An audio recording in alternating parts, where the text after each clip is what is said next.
In the previous module, we discussed unconstrained optimization, in which we chose best alternative available of the dependent variable corresponding to a particular value of independent variable.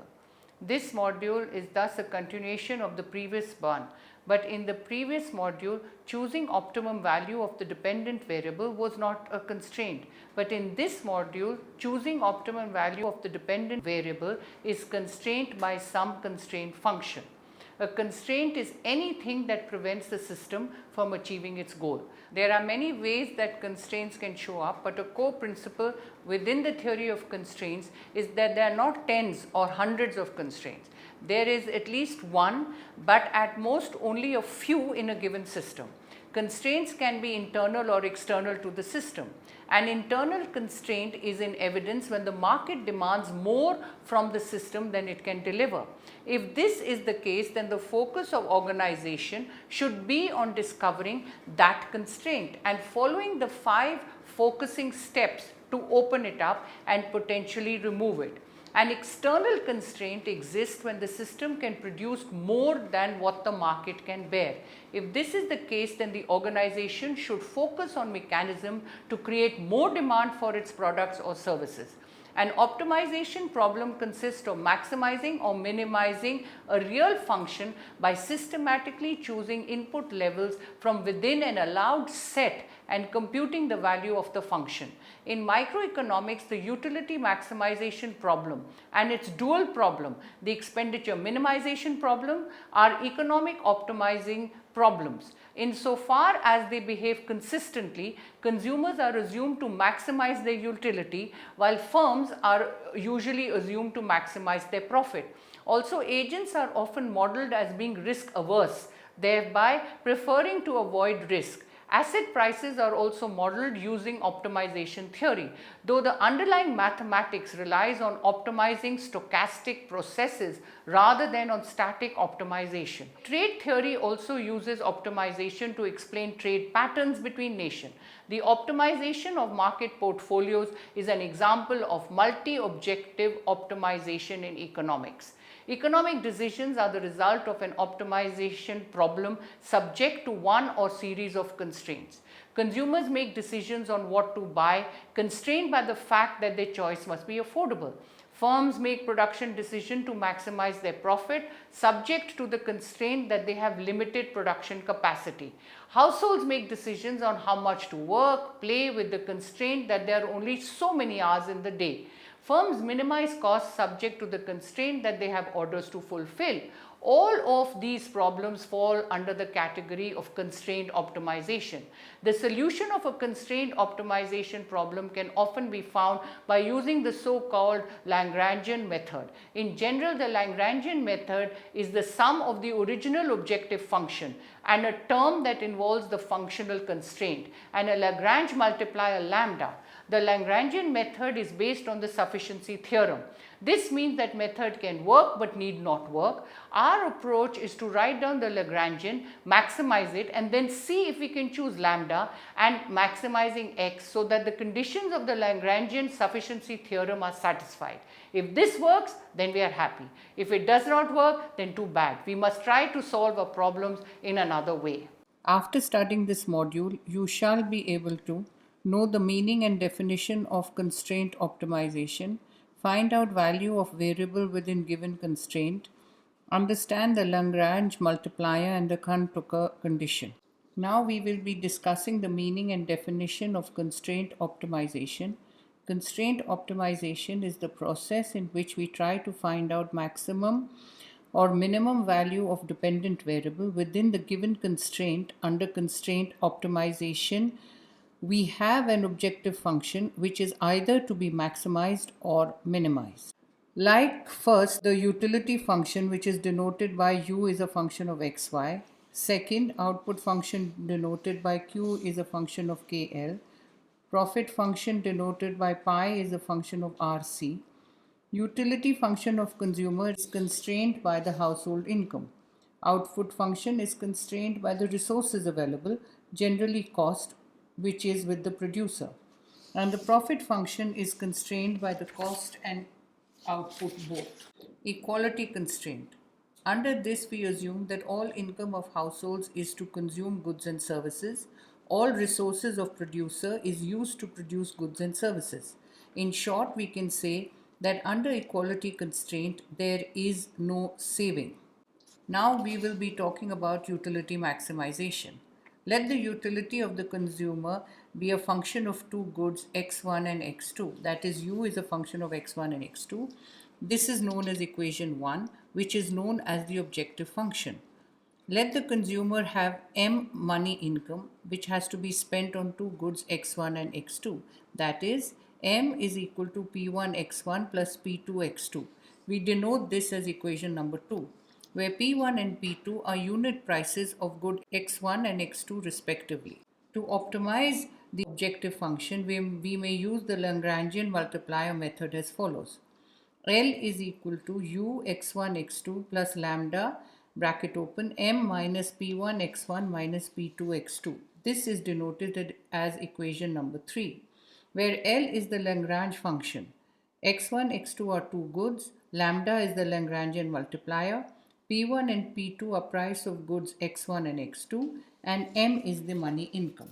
From equation 3, through the Lagrangian multiplier, we have to find out what value of x1 and x2 within the given constraint. M is equal to P1 x1 plus P2 x2. Maximize the utility U. For this, we differentiate the equation 3 with respect to x1 and x2 and equate it to 0 for the first order conditions. L is equal to u x1 x2 plus lambda bracket open m minus p1 x1 minus p2 x2. dl by dx1 is equal to fx1 plus lambda p1, which is equal to 0, denoted as equation 4. dl by dx2 is equal to fx2 plus lambda p2, which is equal to 0, which is denoted by equation 5. dl by d lambda is equal to m minus p1 x1 minus p2 x2, which is equal to 0, which is denoted by equation 6. For a critical value of x1 and x2, dividing equation 4 by 5, we get fx1 over fx2 is equal to p1 by p2, which has been denoted by equation 7. We know that fx1 by fx2 is also known as marginal rate of substitution x1 x2, that is, for equilibrium mrx x1 x2 is equal to p1 by p2, where mrs is the marginal rate of substitution. To find out whether ratio of equation maximizes the utility or not, this may be checked by the border Hessian condition, in which we use constraint as border in matrix as follow. So in the border Hessian constraint is used as a border, we have the border Hessian constraint, which is equal to 0 minus p1 minus p2 minus p1 fx1 x1 fx1 x2 minus p2 fx2 x1 fx2 x2.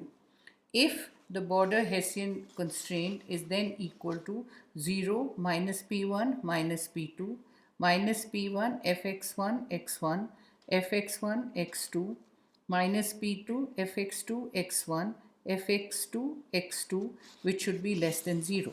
Then it represents minima. If the border Hessian constraint is equal to 0 minus p1 minus p2 minus p1 fx1 x1 fx1 x2 minus p2 fx2 x1 fx2 x2 greater than 0, then it represents maxima. This can be explained with the help of a simple diagram. In the diagram, AB is the budget line, which represents the price ratio. IC is the indifference curve. EO represents equilibrium, where slope of IC and slope of budget line are equal, which represents the optimum consumption of x1 and x2. These are x1 raised to the power of O and x2 raised to the power of O. Now we will be discussing the output maximization.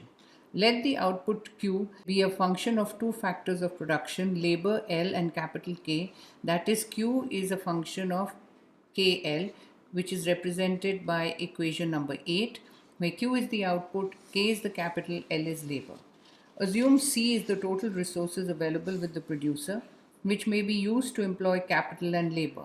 Therefore, the constraint with the producer is C is equal to PL into L plus PK into K, where PL is the price of labor and PK is the price of capital. In order to maximize the output with given constraint, students may use the Lagrange multiplier, where production function is the objective function and cost function is constraint function as follows. Z is equal to a function of KL plus lambda bracket open C minus PL into L plus PK into K bracket close, which is represented by equation number 9. Differentiating equation 9 with respect to capital labor and lambda and equating it to 0, we get del Z by del L is equal to MPL minus lambda PL, which is equal to 0, denoted by equation 10, del Z by del K, which is equal to MPK minus lambda PK, which is equal to 0, denoted by 11, del Z by del lambda is equal to C minus PL into L plus PK into K, which is equal to 0, denoted by 12, where MPL and MPK are the marginal productivity of labor and capital respectively. Now dividing the equation 10 by equation 11, we get MPL by MPK is equal to PL by PK, which is again denoted by equation 13. Thus equation 13 states that for output maximization, the marginal rate of substitution should be equal to factor price ratio. Now we will be talking about profit maximization. As we know that profit is surplus of revenue over cost, and revenue and cost both are functions of output. Let the profit function be profit is equal to RQ minus CQ, which is now denoted by equation 1. Differentiating 1 with respect to Q, we get E profit divided by DQ is equal to MR minus MC, which should be equal to 0, or MR is equal to MC, which we denote as equation 2. Equation 2 states that profit maximization, marginal revenue MR should be equal to marginal cost MC. Example 1, utility maximization. Let the utility function be u is equal to x raised to the power of 0.5, y raised to the 0.5. This is called equation 1, where u is utility and x and y are two goods. Money income of consumer is 200, price of x is 2 and price of y is 2. Then the constraint function will be 200 is equal to 2x plus 2y. This is called equation 2. Using Lagrange multiplier, L is equal to x raised to the power of 0.5 into y raised to the power of 0.5 plus lambda bracket open 200 minus 2x minus 2y. This is called equation 3. Differentiating with respect to x, y and lambda, we have del L by del x is equal to 0.5 x raised to the power of 0.5 into y raised to the power of 0.5 minus 2 lambda equal to 0, known as equation 4. dl by dy is equal to 0.5 y raised to the power of 0.5 x raised to the power of 0.5 minus 2 lambda equal to 0, known as equation 5. dl by d lambda is equal to 200 minus 2x minus 2y, which is known as equation 6. Dividing equation 4 by 5, we get y divided by x is equal to 1. Hence y is equal to x. That is, the consumer will consume both goods in equal quantity. Substituting y is equal to x into the constraint equation, 200 is equal to 2y plus 2y, which is 200 is equal to 4y. Y is equal to 50 equal to x. That is, optimum consumption will be 50-50 of each good. Example 2, output maximization. Let the production function be Q is equal to K raised to the power of 0.2 into L raised to the power of 0.8, which is known as equation 1, where K is capital, L is labor. Let the producer have 500 to spend on capital and labor.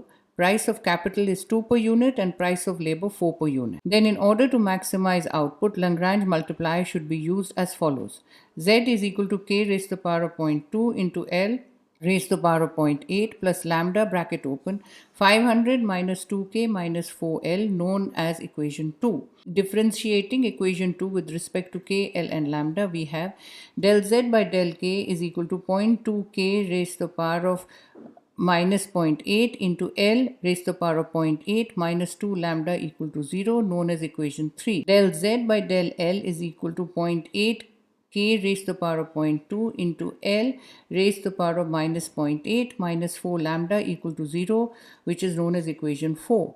Del Z by del lambda is equal to 500 minus 2K minus 4L equal to 0, which we denote as equation 5. Dividing equation 3 by 4 and substituting in 5, we get 1/4 K divided by L is equal to half. K by L is equal to 2. That is, in order to maximize output, labor and capital should be used in 2L is equal to K ratio. With the discussion, we can conclude that constraint optimization is one of the important tools, and by using it, we can find optimum consumption, optimum use of resources.